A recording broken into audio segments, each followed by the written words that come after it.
Hello everyone, welcome to only IAS. स्वागत है आपका हमारे इस लेक्चर में। आज के लेक्चर में हम कवर करेंगे क्लास 9th की एनसीईआरटी का चैप्टर नंबर 5 जो कि डील करता है नेचुरल वेजिटेशन और वाइल्ड लाइफ से, मतलब प्राकृतिक वनस्पति और वन्य जीवन से। इसमें हम तरह तरह की चीज़ों को कवर करेंगे, प्राइमरली जिसमें वेजिटेशन, क्लाइमेट, इकोसिस्टम, कहाँ कौन सा रीजन है, उसमें कौन सी वेजिटेशन टाइप है, कैसा फ्लोरा फौना होता है, उन सबको कवर करेंगे क्लास 9th के चैप्टर नंबर 5 के परिप्रेक्ष्य में। तो चलिए शुरू करते हैं। देखिए, सबसे पहले अगर हम इंडिया की बात करें एज अ कंट्री, तो इंडिया इज अ दुनिया के 12 मेगा बायोडाइवर्सिटी कंट्रीज में से एक कंट्री है। अब मेगा बायोडाइवर्सिटी क्या होती है? जहां पर जैव विविधता बहुत उच्चतर लेवल तक होती है। दुनिया में 12 मेगा बायोडाइवर्सिटी कंट्रीज हैं, उनमें से एक इंडिया है। और इसका अंदाजा आप कैसे लगाएंगे किस प्रकार से इंडिया है? तो कुछ डेटा आपको पता होना चाहिए क्योंकि एनसीईआरटी में मेंशन्ड है। जैसे इंडिया 10th प्लेस पर है किस चीज़ में?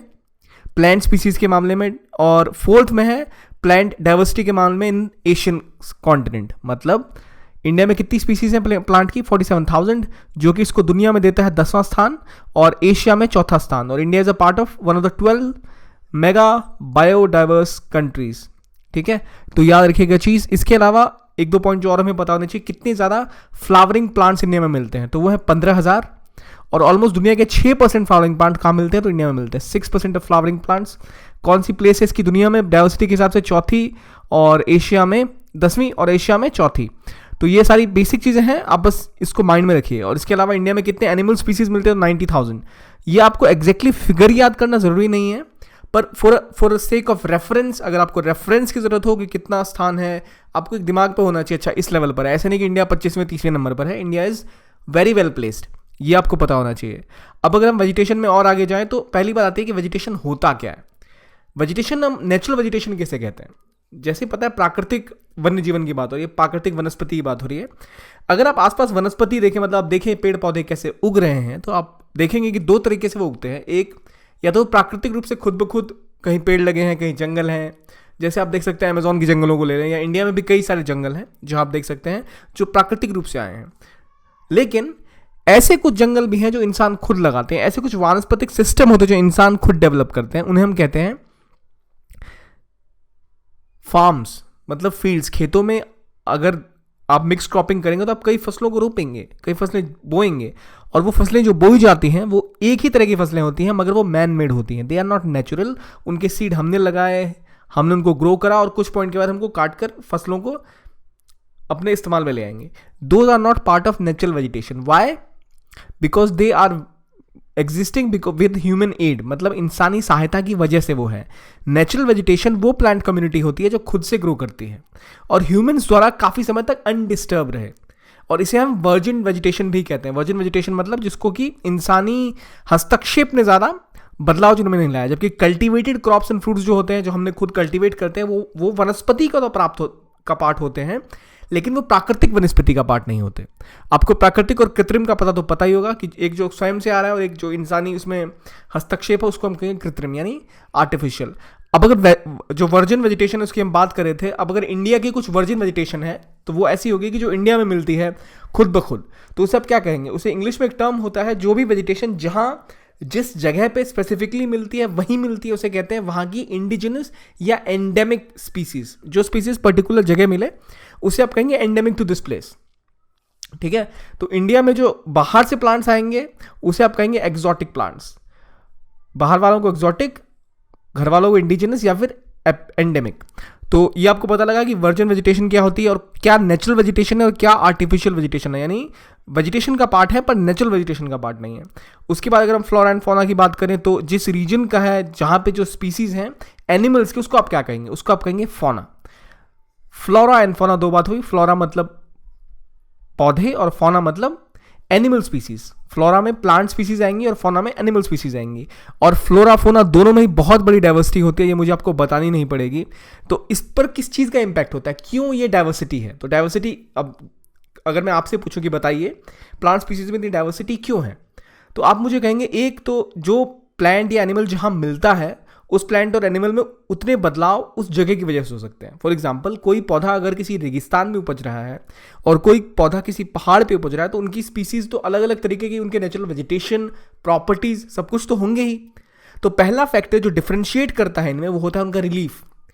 और रिलीफ के हिसाब से कहाँ उनकी वेजिटेशन है उस पर इम्पैक्ट करता है उसका। अगर कोई रफ टेरेन पर है तो उनकी प्रॉपर्टीज़ अलग होंगी, कोई रेगिस्तान में है तो उनकी जड़ें लंबी होंगी पौधों की, जो जानवर हैं वो कम पानी पिएंगे, और वहीं अगर किसी फर्टाइल प्लेन पर है तो अलग कहानी होगी उनकी, क्योंकि पानी उपलब्ध है तो जड़ें उतनी डीप नहीं जाएंगी। इसके अलावा लैंड के अलावा जो दूसरा पॉइंट है वो होगा सॉइल, कि जिस ज़मीन के ऊपर है वहाँ कैसी सॉइल है, वहाँ पर कितना किस एरिया कवर कर रही है। अगर सैंडी सॉइल है या डेजर्ट की सॉइल है तो कैसे प्लांट्स होंगे, कैक्टस के रूपी होंगे, मार्शी होंगे, वेट होंगे, और अगर डेल्टा में सॉइल्स होंगे तो उन्हें मैंग्रोव्स टाइप से होंगे जो कई जगह से जकड़ के रखते हैं ज़मीन को, क्योंकि पानी का प्रवाह बहुत ज़्यादा होता है तो उनका प्रयास होता है कि वो मैंग्रोव्स जैसे पौधे जकड़ के रखें अपने आप को। इसलिए वो कहा जाता है काफ़ी इंपॉर्टेंट होते हैं मैंग्रोव्स के रीजन में जो पौधे होते हैं। मैंग्रोव्स खुद ब खुद बहुत इंपॉर्टेंट होते हैं फ्लडिंग को रोकने के लिए, क्योंकि उनका ऐसा स्वरूप होता है। तो मिट्टी का प्रभाव हमें पता है कैसे लैंड का प्रभाव होता है। इसके अलावा क्या हो सकता है, इसके अलावा क्लाइमेट का प्रभाव होता है। अब क्लाइमेट क्या, अगर क्लाइमेट में क्या चीज़ इंपॉर्टेंट होती है, क्लाइमेट के हिसाब से टेम्परेचर मेंटेन होता है। अगर आप किसी रेगिस्तान में जाएं तो वहाँ के पौधों को 40-50 डिग्री सेल्सियस झेलना पड़ता है, तो बहुत मुश्किल है उसमें सर्वाइव करना। और अगर आप किसी लद्दाख जैसे रीजन में जाएं जहाँ कोल्ड डेजर्ट है तो वहाँ अलग समस्या है, वहाँ का जो पौधा है, वहाँ का जो वातावरण है वो काफ़ी मुश्किल है किसी भी जीव के लिए सर्वाइव करने की, तो वहाँ अलग समस्याएं होती हैं। कहीं प्रेसिपिटेशन ज़्यादा है, कहीं प्रेसिपिटेशन कम है, तो उस जगह के हिसाब से वेरी करता है कहाँ पर कौन सा जोन है। तो अगर आप देखें वेजिटेशन जोन ट्रॉपिकल रीजन है, 24 डिग्री से ऊपर है, वहाँ का मीन टेम्परेचर कितना है, 18 डिग्री। यहाँ क्या नहीं होगा, फ्रॉस्ट नहीं होगा। सब ट्रॉपिकल में फ्रॉस्ट रेयर है और एल्पाइन में स्नो मिलेगी, और टेम्परेट में फ्रोस्ट और कुछ कुछ स्नो भी मिलेगी। तो ये जो कैटेगराइजेशन है ये आपको दिखाता है कि टेम्परेचर जैसे जैसे वैरी करेगा वैसे वैसे वहाँ का जो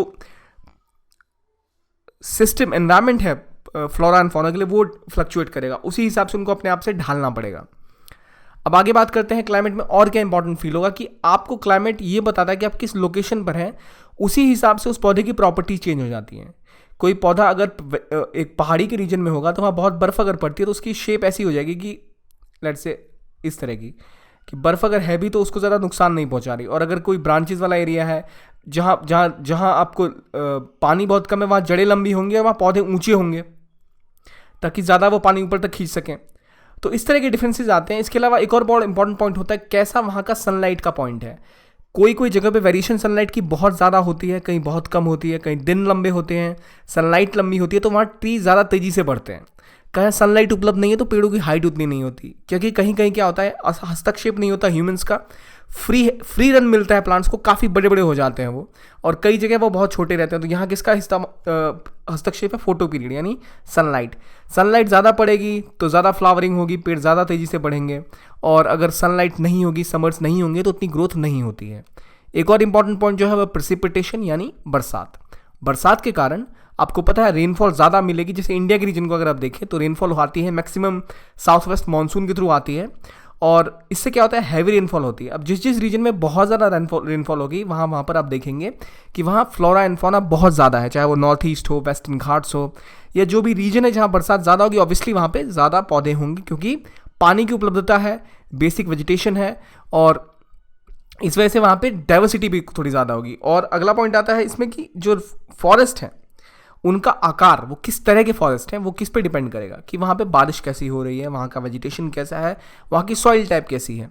और अगर फॉरेस्ट क्लाइमेट अच्छा है तो फॉरेस्ट होंगे, और अगर एक बार किसी रीजन में फॉरेस्ट पाए जाते हैं तो वो फॉरेस्ट मल्टीप्लाई करते हैं, मतलब कई तरह के पौधे और पेड़ वहाँ पाए जाते हैं। इससे होता क्या है, वो लोकल क्लाइमेट को इम्पैक्ट करते हैं, इरोजन को रोकते हैं, स्ट्रीम फ्लो को रेगुलेट करते हैं। तो इससे क्या होता है कि वहाँ पे और ऐसा वातावरण बनता है जो और पौधे उगा सके, और पौधे उगते हैं। इससे क्या होता है, अब लेट्स से एक कोई बंजर ज़मीन है, वहाँ कोई सीड तो आ नहीं जाएगा आसमान से सीधा, कोई ट्रांसपोर्ट होके आएगा, फिर वो बड़ा होगा, उसको समय लगेगा। पर अगर एक बड़ा सा पेड़ वहाँ खुद ब खुद है तो उसके फल निकलेंगे, कुछ फल उसके गिरेंगे, कुछ सीड्स, उसके आसपास कुछ और पौधे उगेंगे, उनके पत्ते खाने कुछ जानवर आएंगे वहाँ, वो जानवर कुछ और बीज अपने साथ लाएंगे या कुछ और चीज़ ट्रांसफ़र करा के लाएंगे, तो वहाँ एक इकोसिस्टम क्रिएट हो जाएगा जहाँ और तरह के भी जीव और जो वनस्पति है वो डेवलप होगी। तो ये भी रोल कहाँ से स्टार्ट होता है, प्रेसिपिटेशन होगी तो ही तो वो डेवलप होगा, तभी कोई कुछ पेड़ लगेंगे, फिर उनसे और बढ़ता चला जाएगा। और फॉरेस्ट जब आ जाता है तो वो लोकल क्लाइमेट को इम्पैक्ट करता है, इरोजन को कंट्रोल करता है, रिवर के फ्लो को मेंटेन करता है, इंडस्ट्रीज़ को मदद करता है, और तरह तरह के इस्तेमाल होते हैं उसके, जैसे हम देख सकते हैं जीवन काल में। अगली बात जो ये है, इससे खास बात ये है कि विंड फोर्स और टेम्परेचर को इम्पैक्ट करता है ये, सॉइल में ह्यूमस मिलता है इससे, वाइल्ड लाइफ को शेल्टर मिलता है फॉरेस्ट की वजह से। तो ये तो बेसिक सी कहानी है। ये क्या चीज़ का इम्पैक्ट है? क्लाइमेट का। और क्लाइमेट से किस पे क्या इम्पैक्ट? वेजिटेशन पे, और वेजिटेशन से आप आसपास के इकोसिस्टम पर उसका इम्पैक्ट दिख सकते हैं।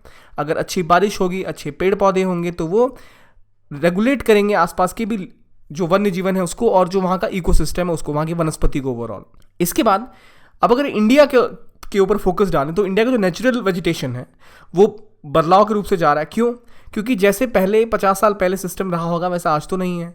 जैसा आज है वहाँ 100 साल बाद वैसा तो नहीं होगा, क्योंकि हस्तक्षेप बढ़ रहा है, डिमांड्स बढ़ रही है, कल्टीवेशन बढ़ रहा है, जंगल कट रहे हैं, अब डोमेस्टिकेट किया जा रहा है एनिमल्स को, वाइल्ड एनिमल्स के लिए जगह नहीं बच रही हैं, अर्बनाइजेशन बढ़ रही है। अर्बनाइजेशन बढ़ेगी तो लोगों को घर ज़्यादा बनाना है, जनसंख्या विस्फोट होगा तो घरों के लिए जगह चाहिए। जगह कहाँ से आएगी? पौधे साफ कर कर।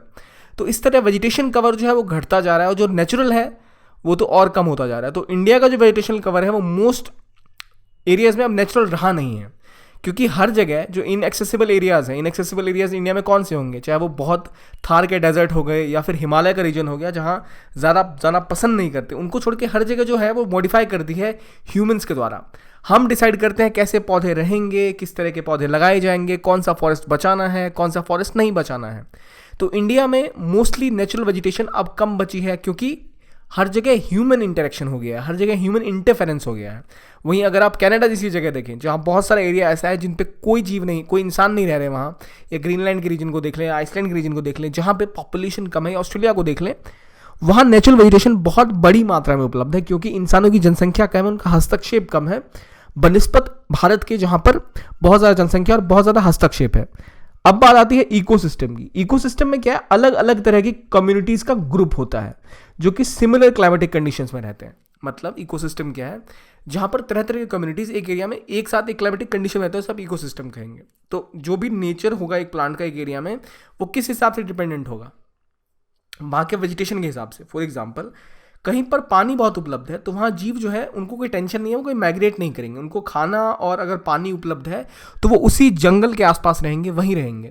अब अगर वहाँ पानी सूख जाता है, कोई ऐसी जगह है जहाँ पानी सूख जाता है गर्मियों के सीजन में, तो जानवर ट्रैवल करके कहीं और जाएंगे जहाँ उनको पानी मिल सके।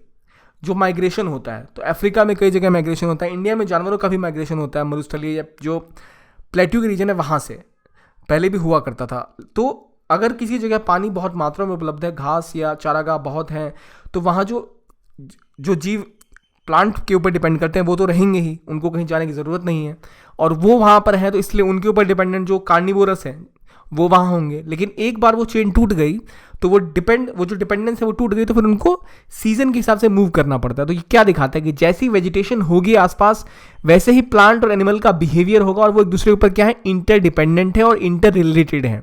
और ये इंटरडिपेंडेंस, इंटर रिलेशन क्या बनाता है? इकोसिस्टम बनाता है। कहीं भी एक जीव जो है वो साइलोस में नहीं है, अलग नहीं रह रहा। अगर आप एक तस्वीर के थ्रू देखें तो ये प्लांट कम्युनिटी है, जहाँ ये प्लांट कम्युनिटी होगी वहीं पर एनिमल्स का हैबिटेट होगा, वहीं एनिमल्स रहेंगे, उनके ऊपर जो आश्रित जीव है वो वहीं रह पाएंगे।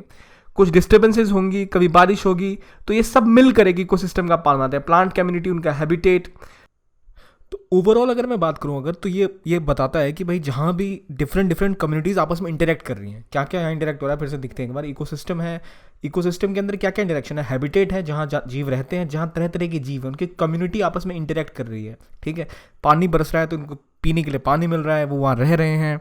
तो एक प्राइमरी कंज्यूमर है, प्राइमरी कंज्यूमर जैसे मान के चलिए एक पौधा है, उसको एक हिरन खा रहा है, हिरन के ऊपर शेर है, तो इट इज़ अ सिस्टम, एक चेन बन रही है। तो वो interaction of different organism in a setup is called as ecosystem. तो ये हो गई मेरी इकोसिस्टम की कहानी। अब इकोसिस्टम में अगर आप किसी भी इकोसिस्टम को अर्थ में अगर आप देखें तो ह्यूमन बींग्स का बहुत बड़ा रोल है।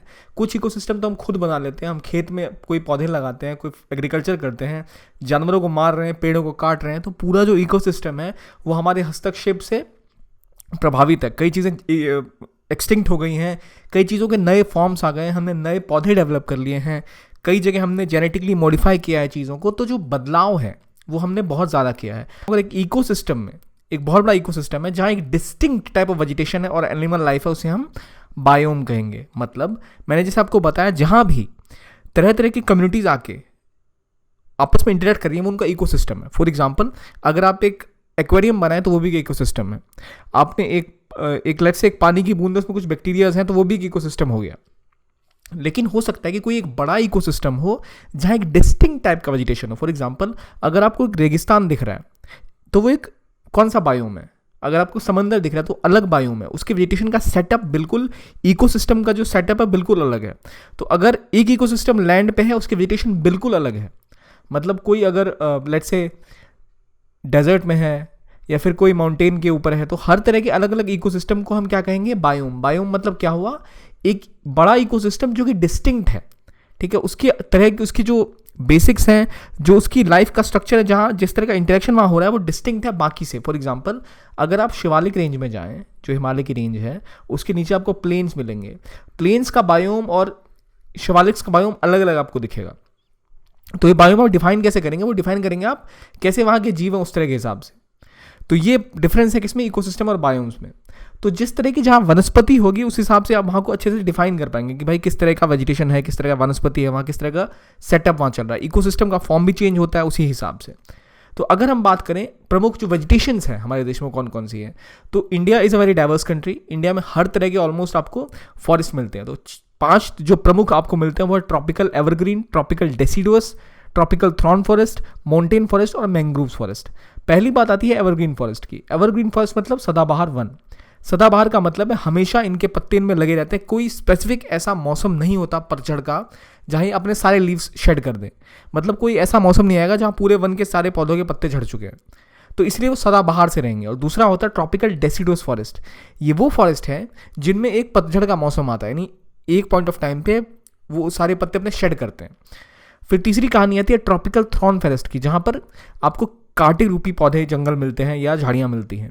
फिर आता है माउंटेन फॉरेस्ट। माउंटेन फॉरेस्ट की खास बात ये होती है कि इसमें हिली एरिया भी आता है, थोड़ा ग्रासलैंड भी कवर होता है। ये एक ज़्यादा वेरिड फॉरेस्ट सेटअप है। फिर चौथा जो है होता है मैनग्रोव फॉरेस्ट। मैनग्रोव फॉरेस्ट कहाँ होते हैं, जो कोस्टल एरियाज में होते हैं, और इनकी एक अलग सिस्टम होता है कि इनकी जड़ें आधी पानी में रहती हैं और इनका सेटअप कुछ अलग होता है इनके मुकाबले। एक वो भी एक झाड़ीनुमा ही एक जंगल होते हैं। तो चलिए इन सब के बारे में देखते हैं। अगर आप इंडिया का मैप देखें तो आपको क्या क्या दिखेगा कि एवरग्रीन फॉरेस्ट कहाँ दिख रहे हैं। आपको एवरग्रीन फॉरेस्ट वहाँ दिखेंगे जहाँ बहुत ज़्यादा रेनफॉल होता है। इंडिया में मैक्सिमम रेनफॉल कहाँ होता है, वेस्टर्न घाट्स के रीजन में। तो यहाँ दिख रहा है आपको, थोड़ा सा ईस्टर्न घाट का रीजन भी आ गया। आपको दिख रहा है नॉर्थ ईस्ट के रीजन में आपको ट्रॉपिकल एवरग्रीन फॉरेस्ट दिख रहे हैं। तो ये सारी कहानी यहाँ है। फिर बात आती है जो ट्रॉपिकल डेसिडुअस फॉरेस्ट है। डेसिडुअस फॉरेस्ट इंडिया का लार्जेस्ट पार्ट है, क्योंकि जो भी प्लेन्स का रीजन है या पेनिनसुला का रीजन है, ये सारा आपको डेसिडुअस फॉरेस्ट का हिस्सा ही दिख रहा है। अगर आप मैंग्रोव्स को देखें तो मैंग्रोव्स जैसे मैंने आपको बताया कि कोस्टल एरियाज में होंगे जहाँ पर डेल्टास बनते हैं अक्सर। तो डेल्टास कहाँ बनते हैं, गंगा ब्रह्मपुत्र डेल्टा जो यहाँ पर है, यहाँ पर मैंग्रोव फॉरेस्ट है। गोदावरी कृष्णा डेल्टा का रीजन होगा तो यहाँ पे कुछ मैंग्रोव्स आपको दिखाई देंगे। तो मैंग्रोव्स बहुत कम है। फिर बात आती है माउंटेन फॉरेस्ट की। तो माउंटेन फॉरेस्ट आपको कहाँ मिलेंगे, जहाँ पहाड़ी इलाका है, जहाँ एक जो डिवीजन है माउंटेन्स का, जो रेंजेस है वो काफ़ी ज़्यादा वेरिएशन है। जैसे ऊपर के हिमालय के 3 आपको पता है यहाँ सेटअप होते हैं रेंजेस के, उनमें आपको माउंटेन फॉरेस्ट देखने को मिलेंगे। फिर आपको नॉर्थ ईस्ट में भी कुछ माउंटेन फॉरेस्ट का एरिया आता है, सिक्किम का रीजन आता है माउंटेन फॉरेस्ट वाला। तो ये होगा इसकी कहानी। और लास्ट आता है ट्रॉपिकल थ्रॉन फॉरेस्ट। वो कहाँ मिलेंगे आपको, वो वहाँ मिलेंगे जहाँ पर ऐसा मौसम है कि ज़्यादा बारिश नहीं होती। तो वो कहाँ होगा, वो मोस्टली आपका वेस्टर्न इंडिया का हिस्सा होगा, जो राजस्थान और कुछ हिस्सा गुजरात का आता है। तो ये हो गई बेसिक कहानी। अब थोड़ा डिटेल में जानते हैं। जो पहला फॉरेस्ट है वो है ट्रॉपिकल एवरग्रीन। खास बात यह है कि इसमें फॉरेस्ट में बहुत तगड़ी बारिश होती है, पेड़ के पत्ते झड़ते नहीं, तो साल भर जो जंगल है वो काफ़ी ज़्यादा वृहद होता है। कई सारी लेयर्स बनी होती है, ऐसे कैनोपीज बनी होती हैं। एक लंबे पेड़ होंगे, उनके नीचे एक अलग पेड़ों का लेयर होगा, इस तरह से एक कैनोपी बनी होती है। तो ये फॉरेस्ट कवर सबसे लंबा कहाँ है, वेस्टर्न घाट्स में, लक्षद्वीप, अंडमान निकोबार्स और असम और तमिलनाडु कोस्ट के रीजन में, जो हमने देखा था अभी मैप में। तो ये आप याद रखिए कहाँ पर है आपकी एवरग्रीन फॉरेस्ट। या तो वो आइलैंड्स होंगे जो अंडमान और लक्षद्वीप के हैं, या फिर वो वेस्टर्न घाट का रीजन होगा, थोड़ा सा ईस्टर्न घाट, और आपका नॉर्थ ईस्ट का रीजन। तो इसके अगर हम देखें जो कवर की बात करें, एरिया एंड परसेंटेज सबसे ज़्यादा कहाँ पर है, फॉरेस्ट कवर सर्वाधिक किस राज्य में इंडिया का, सर्वाधिक फॉरेस्ट कवर इंडिया में as a term of percentage wise है वो किस में, बताइए आप मुझे। मिजोरम में सबसे ज़्यादा परसेंटेज वाइज इंडिया में आपको दिखेगा फॉरेस्ट कवर। और सबसे बड़ा एरिया किसके अंदर है, तो वह मध्य प्रदेश के अंदर। ये बेसिक नॉलेज के लिए आप इस मैप को देख लीजिएगा एक बार। आगे की बात आती है कि जो ट्रॉपिकल एवरग्रीन फॉरेस्ट है, इसकी खास बात क्या है, कहाँ ये होता है। ये वहाँ होगा जहाँ 200 सेंटीमीटर से ज़्यादा बारिश होती है और ड्राई सीजन बहुत छोटा होता है, क्योंकि साल भर बारिश होती है, ड्राई सीजन छोटा होगा। पेड़ों की हाइट्स 60 मीटर से ऊपर तक होती है, 60 मीटर तो होगी उससे ऊपर तक जा सकता है, अप टू 60 मीटर्स की हाइट होगी, 200 सेंटीमीटर्स के ऊपर ऊपर बारिश होगी, और ड्राई सीजन बहुत छोटा होगा। तो यहाँ खास बात पेड़ पौधे कैसे मिलेंगे, क्योंकि गर्मी होगी, बारिश होगी, मौसम गीला रहता होगा साल भर, जो वेजिटेशन होगी यहाँ तरह तरह की मिलती है। ट्रीज होंगे लंबे लंबे, उनके अंदर शर्ब्स होंगे, उनके अंदर क्रीपर्स होंगे। अगर लंबे पेड़ हैं ऑब्वियसली, तो आप देख रहे हैं उनके अंदर जो कैनोपी बन रही है, एक लंबे पेड़ है तो वहाँ पर ऐसे इनको जो क्रीपर्स होते हैं कि पेड़ों के ऊपर जैसे हम लचीले पौधे जो बन जाते हैं वो हो जाते हैं। फिर यहाँ पर आपको नीचे इसके अंदर एक और शर्ब्स बन जाएंगे जो सीजनल शर्ब्स होते हैं। तो इस तरह का कई सारे लेयर्स बन जाते हैं फ्लोर बाय फ्लोर। ये खास बात होती है ट्रॉपिकल एवरग्रीन फॉरेस्ट की। इनमें ट्री कभी लीव को शेड नहीं करते, और इनमें जो प्रमुख आपको जो पौधे मिलते हैं वो है इबोनी, महागोनी, रोजवुड, रबर और चिनकोना जैसे। तो ये आपकी इंपॉर्टेंट फॉरेस्ट ट्रीज हैं जो यहाँ मिलते हैं। इसके बाद बात आती है एवरग्रीन में कि यहाँ कैसे जानवर मिलते हैं। देखिए स्पेसिफिकली हम डिटेल में आगे करेंगे, ये एक ओवरव्यू है। तो क्या क्या मिलेगा आप इमेजिन करिए, जो जो एवरग्रीन फॉरेस्ट का रीजन था वहाँ पर आपको कैसे जानवर दिखते हैं, क्या मिलता है वहाँ। मंकीज, एलिफेंट्स, लेमूर्स, डेयर या रेनोसोरस हो गए। कहाँ पर मिलते हैं रेनोसोरस, गैंडे कहाँ मिलते हैं, असम के रीजन में। तो प्लांट्स, बर्ड्स, स्लॉथ, स्कॉर्पियन, कई तरह का विविधता यहाँ देखने को मिलता है एवरग्रीन फॉरेस्ट में। और अगर हम बात करें डेसिडुअस फॉरेस्ट की, जो इसके बाद आता है, जहाँ पे पत्ते झड़ते हैं और वहाँ पे रेनफॉल थोड़ी कम होती है। अब इंडिया का एक बड़ा रीजन आता है डेसिडुअस फॉरेस्ट के अंदर। तो ट्रॉपिकल डेसिडुअस फॉरेस्ट में जो रेनफॉल है वो 70 से लेकर 200 सेंटीमीटर के बीच में होती है। अगर आप इंडिया का मैप देखें तो जो लार्जेस्ट रीजन है वो 70 सेंटीमीटर से लेकर 200 सेंटीमीटर के बीच का ही रेंज में आता है। और यहाँ के जो पौधे हैं वो लगभग 6 से 8 हफ्तों के रेंज में अपने पत्ते उनके झड़ जाते हैं, मतलब एक पतझड़ का मौसम आता है। इस वजह से इसे हम डेसिडुअस फॉरेस्ट कहते हैं। और इंडिया के लार्जेस्ट एरिया में डेसिडुअस फॉरेस्ट है। यहाँ का क्या मौसम होगा, मौसम मॉइस्ट होगा और ड्राई होगा। मतलब इसमें डिवीजन, सब डिवीजन जो होता है, इसका और एक बेसिक सब डिवीजन होता है, यानी इसके और डिवाइड कर सकते हैं आप, मॉइस्ट डेसिडुअस फॉरेस्ट है या ड्राई डेसिडुअस फॉरेस्ट है। मतलब जब अगर 100 और 200 के बीच की बारिश होती है तो उसे आप मॉइस्ट कहेंगे, मतलब ज़्यादा बारिश वाले रीजन। और जो 100 से लेकर 70 सेंटीमीटर रीजन में उन्हें आप कहेंगे ड्राई डेसिडुअस। तो जो फॉरेस्ट ईस्टर्न पार्ट में है वो मैक्सिमम आपको डेसिडुअस ही मिलेंगे, चाहे वो आपको मॉइस्ट मिले या ड्राई मिले।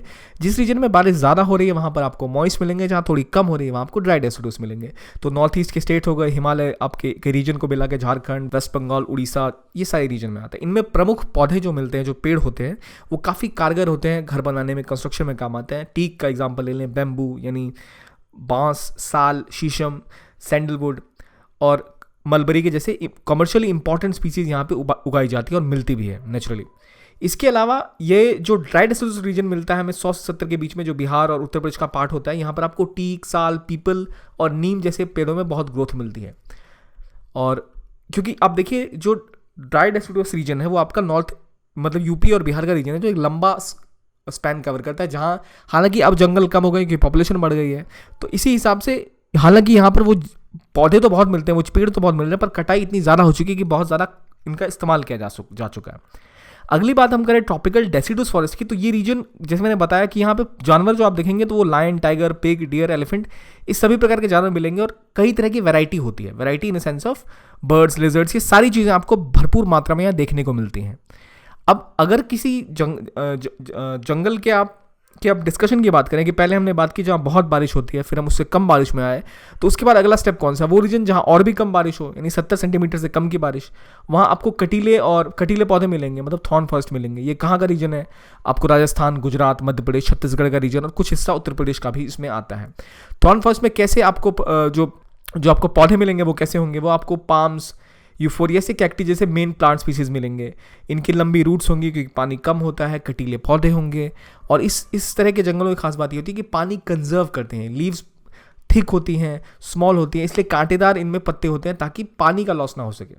पानी ज़्यादा है नहीं तो वो नहीं चाहते कि स्टोमेटा से ज़्यादा पानी निकल जाए। स्टोमेटा वो क्षुद्र होते हैं पत्तों में जिनसे कि वो ट्रांसपिरेशन करते हैं पौधे।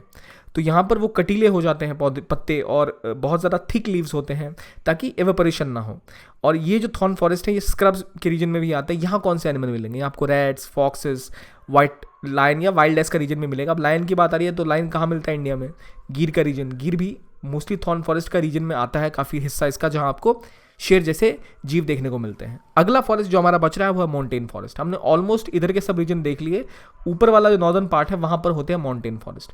माउंटेन नाम से ही पता है, माउंटेनियस एरियाज में जैसे जैसे टेम्परेचर घटता है और एल्टीट्यूड बढ़ता है, मतलब हाइट ऊपर हो रही है, टेम्परेचर घटता जा रहा है। इस वजह से जो स्लोप में डिफरेंसेस हैं वो अलग अलग होते हैं, उसी हिसाब से वहाँ पे जंगलों का भी डिफरेंस होता है। तो ये डिफरेंस अभी हम देखते हैं कि किस तरह से होता है कि जैसे जैसे वेजिटेशन बेल्ट ट्रॉपिकल से ऊपर की ओर जाता है, जैसे इंडिया का जो प्लेन्स है वो रीजन है ट्रॉपिक्स का, ट्रॉपिक्स के ऊपर आप चढ़ेंगे तो आपको ठंडा एरिया आता जाएगा जितनी आप हाइट पे जाएंगे, फिर ऊपर आपको टुंड्रा रीजन के जैसा मिलने लग जाएगा। टुंड्रा मतलब भयंकर ठंड रहती है, साल भर जमा रहता है वो एरिया। तो जो टुंड्रा रीजन है वहाँ पे wet temperate type of forest आपको मिलेंगे। तो अगर हम माउंटेन फॉरेस्ट की बात कर रहे हैं तो वहाँ आपको लेयर बाय लेयर, जैसे आप ऊपर जाएंगे तो टेम्परेचर बदलेगा और हाइट बदलेगी, उसी हिसाब से वहाँ के कैसे प्लांट्स हैं वो बदलते चले जाएंगे।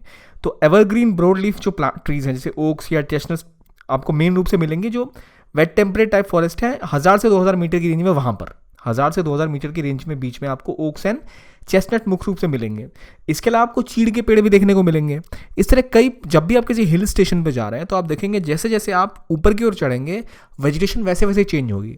जैसे मैंने बोला कि पहले आपको वेट टाइप मिलेगा, फिर 1500 से 3000 मीटर की हाइट तक आप जब जाएंगे तो टेम्परेट फॉरेस्ट है उसमें आपको कॉनिफोरस ट्रीज यानी पाइन, देवदार या स्प्रूस या सेडर जैसे आपको ट्रीज मिलने स्टार्ट हो जाएंगे। ये फॉरेस्ट कवर ऑलमोस्ट जो हिमालय का सदर्न स्लोप है वहाँ पे पूरा कवर करता है। और हाई एल्टीट्यूड अगर नॉर्थ ईस्ट इंडिया या साउथ के स्टेट में जहाँ जहाँ पर भी है वहाँ आपको ऐसे फॉरेस्ट कवर दिखाई देंगे। किस हाइट पे?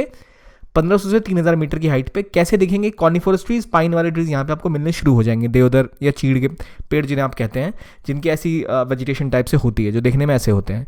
लेकिन इंडिया में माउंटेन की हाइट तो और लेयर्ड पर है, तो अगर आप और हाई एलिवेशन पे जाएंगे तो वहाँ पर आपको टेम्परेट ग्रासलैंड मिलेंगे कुछ इस तरह के। अगर हायर एल्टीट्यूड पे जाते हैं, उससे भी ऊपर हाई एल्टीट्यूड पे अगर हम जाते हैं तो हमारा जैसे ही 3600 मीटर के अबव का रीजन आता है तो टेम्परेट फॉरेस्ट और ग्रासलैंड के बाद हमको एल्पाइन वेजिटेशन देखने मिलती है। एल्पाइन मतलब जो एल्प्स के रीजन की वेजिटेशन होती है वैसे ही, मतलब आपको लंबे लंबे पेड़ के हाइट फिर थोड़ी छोटी होने लगेगी और वो आगे जाते जाते फिर स्नो लाइन स्टार्ट हो जाती है, जैसे बर्फ़ शुरू हो जाती है। वहाँ पर आपको लंबे पेड़ नहीं होते उतने और छोटे मोटे आपको मोसेस और लिजेंस मिलेंगे उस रीजन में, जहाँ पर शर्ब्स मिलते हैं। ग्रासलैंड थोड़ा सा होता है जहाँ पर आपके बकरवाल या गुज्जर जैसे जो जनजातियाँ हैं वो वहाँ पर अपनी शिप्स को लेकर जाया करती हैं। उसके बाद तो कवर्ड, बर्फ से कवर्ड रीजन आता है जहाँ पर ज़्यादा वेजिटेशन होती नहीं है। तो माउंटेन फॉरेस्ट में आपको 3 तरह के रीजन ऐसे दिखते हैं, मतलब पहले आपको कुछ ड्राई फॉरेस्ट दिखेंगे, उसके बाद पहले आपको कुछ मॉइस्ट फॉरेस्ट दिखेंगे, उसके बाद आपको कुछ एल्पाइंस दिखेंगे, उसके बाद आपको एक ग्रासलैंड टाइप का दिखेगा। तो उसके बाद हायर एल्टीट्यूड पे लिचेंस और मॉसेस मेन आपको फॉर्म करते हैं टुंड्रा वेजिटेशन। टुंड्रा वेजिटेशन में ज़्यादा कुछ होता नहीं है, बड़े पेड़ या पौधे नहीं होते क्योंकि पूरी तरह बर्फ से कवर्ड होता है, ठंड बहुत ज़्यादा होती है। अब एक बात और है कि लिचेंस और मॉसेस में क्या फ़र्क है, तो एक तस्वीर देखते हैं। मोसेस असल में एक पौधे होते हैं, माइक्रो ऑर्गेनिज्म है ये, मतलब एक तरह का प्लांट है। It is a plant which is multi cellular एक जीव है जो कि ऐसा हरा रंग का होता है। जबकि लिचेंस क्या होता है? लिचेंस इज अलगी प्लस फंगाई, ये दोनों मिलके लिचेंस बनाते हैं, 2 जीवों का एक मिक्सचर है ये। जबकि मोसेस मोरलेस एक प्लांट होता है, ये आपको इस तरह दिखता है। और मोसेस आपको बहुत ज़्यादा टुंड्रा वेजिटेशन में देखने को मिलेगा। तो ये माउंटेन फॉरेस्ट का बेसिक स्ट्रक्चर हो गया। और जो मेन आपको जानवर यहाँ मिलते हैं फॉरेस्ट में वो होते हैं कश्मीरी स्टैग या वाइल्ड शीप या जैक रैबिट। अगर आपको कश्मीरी स्टैग बता रहा हूँ मैं, तो कश्मीरी स्टैग ऑफकोर्स आपको कश्मीर के रीजन में मिलेगा, तो आपको नीचे के जो शुरुआती लेवल है माउंटेन फॉरेस्ट का वहाँ ये नहीं मिलेगा, ऑब्वियसली समझने वाली बात है। तो जो वाइल्ड इबेक्स, बेयर या रेयर पांडा और शीप और गोट्स मिलते हैं, जितनी हाइट पे जाएंगे उतनी ज़्यादा वैरायटी के साथ आपको मिलेंगे। तो माउंटेन फॉरेस्ट की ये कहानी काफ़ी लंबे स्प्रेड तक होता है ये, तो वेजिटेशन हाइट के हिसाब से बदलता रहता है इसका। और जब माउंटेन खत्म हो गया तो एक ही फॉरेस्ट मेन बचता है, वो है mangrove forest. Mangrove forest tidal forest होते हैं, जहाँ समुद्र और कोस्ट का किनारा है, तटीय इलाके वहाँ मिलते हैं, जहाँ पर मड और स्लिट बहुत ज़्यादा होता है। यानी नदियाँ अपने साथ बहुत सारा अवसाद लाई होती हैं, तो बहुत सारा उनका अवसाद जमा होता है, जो सिल्ट, मड, कीचड़ होता है वहाँ पे भर जाता है। इसकी वजह से जो मैनग्रोव्स है वो काफ़ी डेंस होते हैं, इनकी रूट्स जो होती हैं पानी के अंदर डूबी हुई रहती हैं इस तरह से। और इसलिए जो तटीय इलाका है वहाँ जहाँ मैनग्रोव्स होते हैं उनकी कटाई पे बहुत दुष्प्रभाव होता है, क्योंकि लैंड को होल्ड करके रखते हैं ये। तो अगर कोई भी जो टाइड होती है तो पानी समुद्र का लैंड पे आता है, वापस जाता है, उस पर दुष्प्रभाव नहीं होता, वो होल्ड करके रखते हैं। मैनग्रोव फॉरेस्ट कहाँ मिलेंगे? जैसे हमने पहले ही बात की, गंगा महानदी का रीजन हुआ, गोदावरी का रीजन हुआ, ब्रह्मपुत्र डेल्टा, सुंदरी ट्रीज जो फेमस सुंदरबन डेल्टा है वहाँ मिलते हैं, जो कि एक हार्ड टिम्बर भी प्रोवाइड करते हैं। कहाँ पर मिलेंगे? सुंदरबन डेल्टा में, जो कि सबसे बड़ा डेल्टा दुनिया का है। इसके अलावा यहाँ आप जो इस रीजन में डेल्टा में जो ग्रोथ होती है वो पाम, कोकोनट, केवड़ा और अगर की होती है।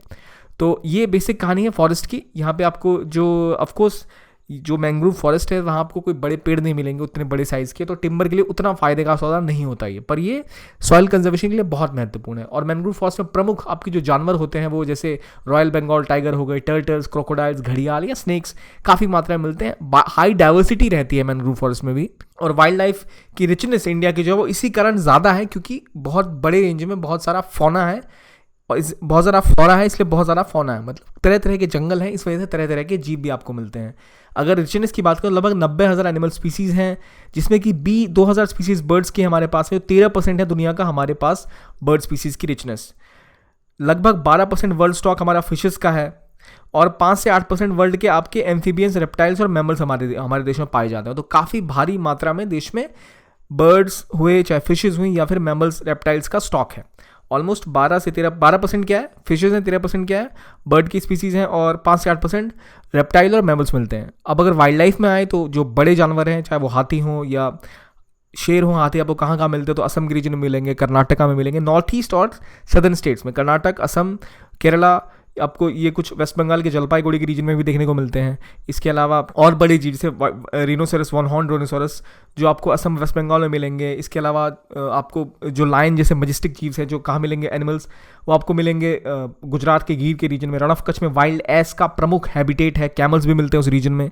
तो वाइल्ड लाइफ का एक लंबा स्तर है, इंडियन बिसन, नीलगाय, चौरासिंघा या गज़ैल जो हिरण की तरह होता है, ऐसे कई से जानवर आपको देखने को मिलते हैं, स्पीसीज़ जो इंडिया के रीजन में होती है। कई स्पीसीज ऑफ मंकीज़ हैं जो स्पेसिफिकली वल्नरेबल तो नहीं, जो एक्सटिंक्ट या एंडेंजर्ड स्पीसीज है वो आपको पता होनी चाहिए। उनकी एक लिस्ट आती है जो आपने वीडियोस में कवर भी कराई गई है और हम एक्सटेंसिवली कवर करेंगे भी, जो इंपॉर्टेंट है प्रिपरेशन के लिए।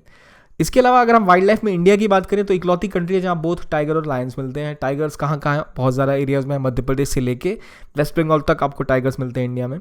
और लायंस ऑफकोर्स गुजरात में है। एशियाटिक लायन इकलौती जगह एशिया में जहाँ लायंस मिलते हैं वो गिर का रीजन, गिरनार इन गुजरात।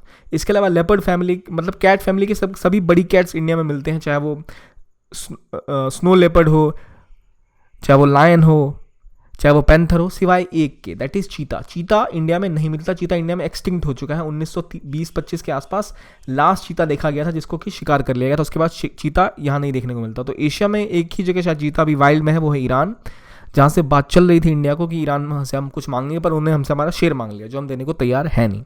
सो कुछ इश्यूज़ पॉलिटिकल वहाँ पर हैं। इसके बाद जो लद्दाख का रीजन है, हाई एल्टीट्यूड, बहुत ही हाई एल्टीट्यूड है, वहाँ पर आपको शैगी हॉर्न्ड वाइल्ड ऑक्स देखने को मिलता है जो 1 टन के बराबर का होता है। तिब्बतन जो एंटेलोप है, जो भारल है, जो कियांग है, कियांग क्या होता है, वाइल्ड एस होता है, तिब्बतन वाइल्ड एस इसे कहते हैं। तो ये सारे जीव हैं जो इंपॉर्टेंट है प्रिपरेशन के हिसाब से। जब हम इसको लिस्ट वाइज करेंगे तो हम उसको अच्छे से रिवाइज करेंगे। अभी आप जब इसको पढ़ रहे हैं तो आपको एक ब्रॉड आइडिया मिलना चाहिए कौन से जीव कहाँ मिलेंगे। आइबेक्स या स्नो लेपर्ड या रेयर रेड पांडा आपको कुछ रीजन्स में देखने को मिलते हैं। रिवर्स के आसपास क्या क्या मिलेगा, वो घड़ियाल्स मिलेंगे, क्रोकोडाइल्स मिलेंगे, टर्टल्स मिलेंगे। तो ये बेसिकली जो बेसिक सी अंडरस्टैंडिंग है वहाँ पे। अब जहाँ की जो लैंड स्ट्रक्चर है, जहाँ जैसी नदियाँ हैं, वहाँ पर किस प्रकार के जीव मिलेंगे, ये अगर आप एक मैप लेके बैठें और लेट्स से आप जब पढ़ रहे हैं जानवरों के बारे में तो आप वहीं मैप पे अपने मार्क कर दीजिए कि अच्छा यहाँ पर ऐसे जीव मिल रहे हैं, इसका मतलब यहाँ कैसा फॉरेस्ट है। तो फॉरेस्ट और एनिमल का मैच कराते जाएंगे तो आपको एक ब्रॉड आइडिया रहेगा कि कौन सी रीजन की ज्योग्राफी कैसी है, वहाँ कैसे पेड़ पौधे और वहाँ कैसे जानवर मिलते हैं। अब वाइल्ड लाइफ में बर्ड की जब बात करें तो इंडिया में भारी तरह के बर्ड्स मिलते हैं, चाहे वो पिकॉक्स हो, डक्स हो, पिजन्स हो। तो ऐसी लिस्ट तो एंडलेस है, पर जो वाइल्ड लाइफ है उसकी इंपॉर्टेंस क्या है, उस क्यों कंजर्वेशन ज़रूरी है उसका, क्योंकि रिचनेस नहीं होगी तो जो इकोसिस्टम है वो कोलैप्स कर जाएगा, क्योंकि हर जीव एक दूसरे पर निर्भर करता है और उनकी निर्भरता बनी रहती है। इसी कारणवश जो आपका जीव मंडल है वो इस तरह सर्वाइव कर पा रहा है। अगर आप एक मधुमक्खी भी मर जाएगी तो उसके चलते में कितने जो स्पीसीज़ हैं पौधों की वो विलुप्त हो जाएंगी, कितने जानवर विलुप्त हो जाएंगे एक मधुमक्खी की प्रजाति विलुप्त होने के बाद।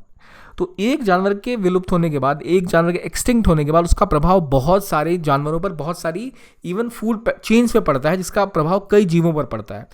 तो ये इस वजह से इंपॉर्टेंट है कि हम सबको बचाएं और नेचर का जो बेसिक इकोसिस्टम है उसको तबाह ना करें।